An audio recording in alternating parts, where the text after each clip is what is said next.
আসসালামু আলাইকুম। আজ শুক্রবার, প্রতিটা মসজিদেই মোটামুটি আলাপ আলোচনা চলছে যে ইস্তেগফার নামাজের জন্য এবং বৃষ্টির জন্য নামাজের জন্য। আমি এই কওমি মাদ্রাসায় নামাজ পড়ে আসলাম।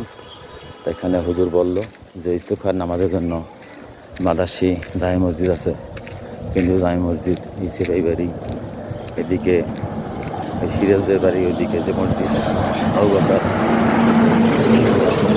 মসজিদ, এখানে আশেপাশে আমাদের এই দেখা গেছে পশ্চিম প্রসারী বুনিয়ায় সব মসজিদ ইমাম মুয়াজ্জিন তো মুসল্লি সবাই যদি আমরা একত্রিত হয়ে নামাজ পড়ি কোনো মাঠে, এর জন্য ভালো হয়। যত লোক বেশি হবে তত ভালো হবে।